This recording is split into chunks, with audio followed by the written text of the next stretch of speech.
The ocean is vast. It covers most of our planet. Its depths hold many secrets. One thing we notice right away is its salty taste. Have you ever wondered why the ocean is salty? Where does all that salt come from? The answer lies in a journey that begins far from the sea, in the heart of the land. Imagine tiny raindrops falling from the sky, landing on rocks and soil. This is where our story begins. It's a story about the water cycle, minerals, and a journey that makes the ocean salty. The water cycle is like a big, continuous journey. It's how water moves from the sky to the land and back again. It starts with rain.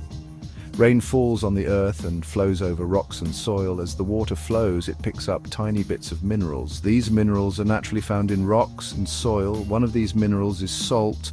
Salt dissolves easily in water, so as rain flows over the land, it carries dissolved salt with it. This slightly salty water then flows into streams and rivers. Rivers act like highways, carrying water and dissolved minerals toward the ocean.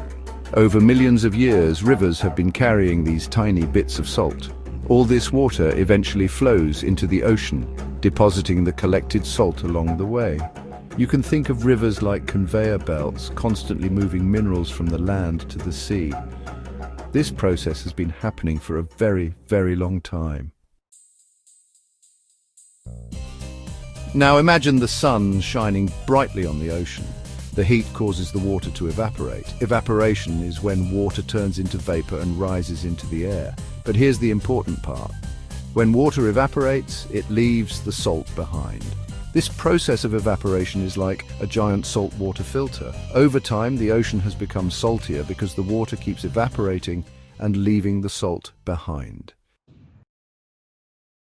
You might wonder, if rivers carry salt to lakes too, why aren't lakes as salty as the ocean? That's a great question. Most lakes are not as old as the ocean, so they haven't had as much time to accumulate salt. Also, many lakes have outlets where water flows out, carrying some salt away. The ocean, however, is vast and doesn't have a major outlet, so the salt keeps accumulating over millions and millions of years.